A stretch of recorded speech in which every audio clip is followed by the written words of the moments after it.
दलितों को एकजुट करने के लिए काशीराम ने 1980 में अंबेडकर ऑन व्हील्स नाम से एक अभियान शुरू किया। इसमें अंबेडकर के जीवन, उनके विचारों के बारे में बताया जाता और दलितों के साथ होने वाले अत्याचार, प्रताड़ना को भी दिखाया जाता।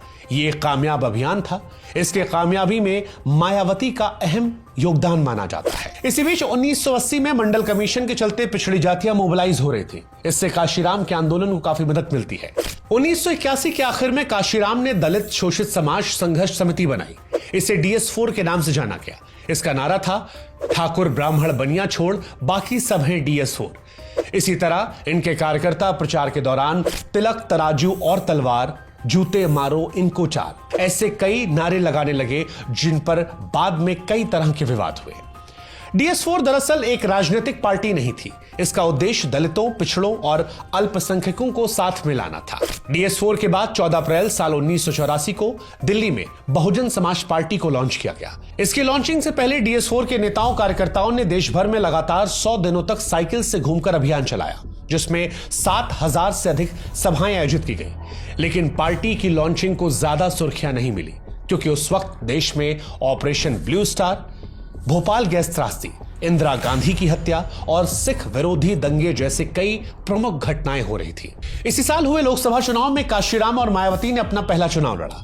मायावती पश्चिमी उत्तर प्रदेश की कैराना सीट से मैदान में उतरती है। तब तक BSP को चुनाव आयोग से मान्यता नहीं मिली थी, इसलिए दोनों नेता निर्दलीय उम्मीदवार के तौर पर लड़ते हैं। लेकिन इस चुनाव में मायावती और काशीराम दोनों ही चुनाव हार जाते हैं। अगले साल उत्तर प्रदेश के रिजर्व बिजनौर सीट पर लोकसभा उपचुनाव में मायावती एक बार फिर चुनाव में उतरती है। यहां पर उनका मुकाबला जगजीवन राम की बेटी मीरा कुमार और उभरते दलित नेता रामविलास पासवान के साथ था। मीरा कुमार ये चुनाव जीत गई। मायावती यहां तीसरे स्थान पर रही। लेकिन इस बार कांग्रेस के साथ रहे दलितों ने मायावती को वोट दिया था। मई 1987 में मायावती ने तीसरी बार अपनी सियासी किस्मत को आजमाया और हरिद्वार की रिजर्व लोकसभा सीट से उपचुनाव लड़ी। अब तक BSP को चुनाव आयोग से मान्यता मिल चुकी थी और मायावती के पार्टी के सिंबल हाथी पर चुनाव लड़ा गया। लेकिन इस बार भी मायावती को हार का सामना करना पड़ा। हालांकि उनको मिलने वाले वोटों की संख्या 1,30,000 को पार कर गई थी।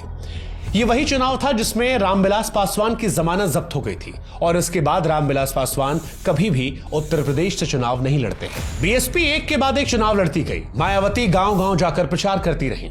मायावती को देखकर ग्रामीण महिलाएं अचंभित हो जाती। मायावती और काशीराम ने पिछड़ी जातियों और अल्पसंख्यकों को भी अपने साथ जोड़ने की कोशिश की। पिछड़ी जातियों को अपने साथ करने के लिए मंडल कमीशन की रिपोर्ट को लागू करने की मांग करते हुए अभियान चलाए।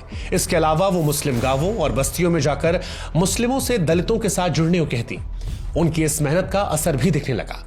1989 लोकसभा चुनाव में BSP ने पहली बार अपना खाता खोला और उसे 3 सीटों पर जीत मिल गई। पार्टी 245 सीटों पर लड़ी थी और उसे देश भर में 2.7% वोट मिले। BSP के सफर में यह एक छोटा लेकिन अहम पड़ाव था। बिजनौर में मायावती को 1,83,000 वोट मिले और जनता दल के उम्मीदवार को 10,000 से अधिक वोटों से हराया। इसके बाद मायावती पहली बार लोकसभा पहुंचती हैं। 33 साल की मायावती संसद में किसी को जानती नहीं थी, लेकिन वे संसद के नियम सीखने के लिए पूरी तरह से आतुर थी। अन्य सांसदों को देखकर मायावती भी लोकसभा के वेल में आ जाती। यहां उनके मुद्दे मुख्य तौर पर दलितों पर अत्याचार को लेकर रहते। संसद में मायावती का रवैया देखकर कई नेताओं को उस वक्त यह लगता था कि वो संसदीय बहस का स्तर गिरा रही है। मायावती के तेल लगे बालों और साधारण वेशभूषा से उस दौर में कई सोफिस्टिकेटेड महिला सांसदों को परेशानी होती थी। उनकी ये शिकायत होती थी कि मायावती से पसीने की बदबू आती है। उन्होंने एक सीनियर सांसद से कहा कि वो मायावती को स्ट्रॉन्ग परफ्यूम लगाने की सलाह दे। संसद में मायावती की पहली पारी ज्यादा लंबी नहीं चली। VP सिंह और फिर चंद्रशेखर की सरकार गिर गई और लोकसभा को समय से पहले भंग करना पड़ा, जिससे देश में मिड टर्म लोकसभा चुनाव हुए। इसके बाद मंडल कमंडल का दौर आया और देश के पॉलिटिकल सीन में BSP कहीं पीछे छूट गई। साल 1991 लोकसभा चुनावों में BSP की सीटें 3 से घटकर 2 हो गई। मायावती अपनी दोनों सीटों पर चुनाव हार गई। उत्तर प्रदेश विधानसभा चुनाव में भी BSP का प्रदर्शन उम्मीद के मुताबिक नहीं रहा और उनकी सीटें और वोट परसेंटेज दोनों गिर गए। 2 सीटों से हारने के बाद मायावती ने फिर से लोकसभा पहुंचने के लिए नवंबर 1991 में बुलंदशहर से उपचुनाव लड़ा, लेकिन एक बार फिर उन्हें हार का मुंह देखना पड़ा। हार के साथ साथ मायावती को यहां बूथ कैप्चरिंग के आरोप में उस वक्त गिरफ्तार भी किया गया था। इसके बाद मायावती ने 1992 में पंजाब के होशियारपुर से लोकसभा उपचुनाव लड़ा, लेकिन यहां पर भी वो चुनाव हार गई। यह पहली बार था जब उत्तर प्रदेश के बाहर मायावती ने चुनाव लड़ा था। उन्हें 90,000 से अधिक वोट मिले थे, वो दूसरे स्थान पर रही थी। इसी बीच अयोध्या में कार सेवकों ने बाबरी मस्जिद तो गिराया, केंद्र सरकार ने कल्याण सिंह की सरकार को बर्खास्त कर दिया, लेकिन इसके बाद साल 1993 में यहां मिड टर्म विधानसभा चुनाव होते हैं। इस चुनाव में पहली बार मुलायम सिंह की समाजवादी पार्टी और काशीराम की बीएसपी ने गठबंधन किया था। सपा और बसपा दोनों के लिए गठबंधन फायदे का सौदा साबित हुआ। नतीजों में समाजवादी पार्टी को 109 और बहुजन समाज पार्टी को 67 सीटें आती हैं। उन्होंने कांग्रेस और अन्य छोटी पार्टियों के समर्थन से सरकार बना ली। 177 सीटों के साथ सबसे बड़ी पार्टी बनी बीजेपी को उस वक्त विपक्ष में बैठना पड़ा था। बीएसपी पहली बार सत्ता में आ चुकी थी। मुलायम सिंह यादव मुख्यमंत्री बने थे और बीएसपी को 11 मंत्री पद मिले थे। मायावती इस सरकार में शामिल नहीं हुई, लेकिन उन्हें इस गठबंधन की फंक्शनिंग को सुपरवाइज करने का काम सौंपा गया था। इसे मायावती ने अपनी इमेज बनाने के मौके के तौर पर देखा। सरकार बनने के कुछ समय बाद ही लोकल मीडिया ने मायावती को सुपर चीफ मिनिस्टर कहना शुरू कर दिया। इसे सुनकर मायावती को खूब मजा आता। लोकसभा चुनाव में असफल हो चुकी मायावती को जनवरी 1994 में राज्यसभा की सीट मिल गई, लेकिन इस बार वे सांसद आकर खुश नहीं थी। इसी बीच मार्च 1994 में मायावती ने महात्मा गांधी पर आपत्तिजनक बयान देकर बड़ा विवाद खड़ा कर दिया। लखनऊ में मीडिया से बात करते हुए मायावती ने कहा कि गांधी ने दलितों को हरिजन यानी भगवान के बच्चे बताया। मैं पूछती हूं कि अगर दलित भगवान के बच्चे हैं तो क्या बाकी शैतान के बच्चे हैं? अगर गांधी को यह शब्द इतना ही प्यारा लगता था तो वो खुद को हरिजन क्यों नहीं बुलाते थे? वे अपने नाम के आगे हरिजन क्यों नहीं लिखते थे? मायावती के इस बयान के बाद उन पर टाडा एक्ट के तहत गिरफ्तारी की मांग कई नेताओं ने की, लेकिन मायावती पर इसका कोई भी असर नहीं था।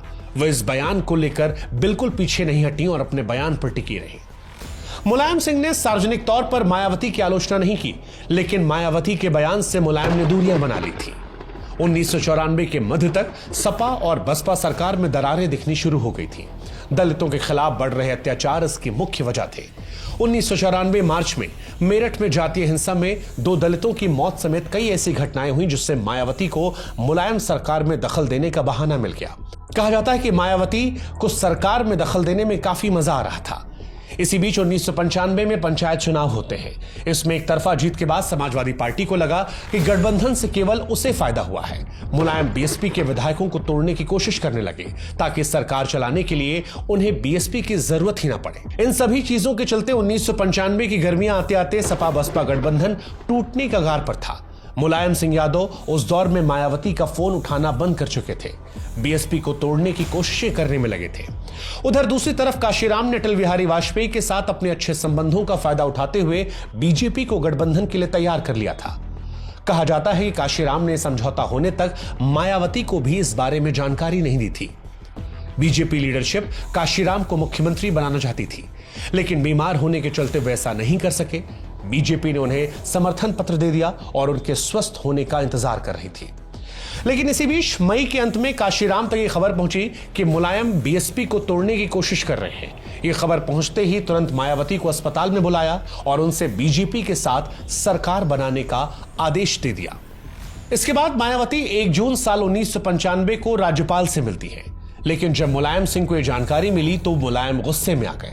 मुलायम को खुद पर गुस्सा आ रहा था कि उन्होंने बीएसपी को तोड़ने में आखिर इतनी देरी क्यों कर दी।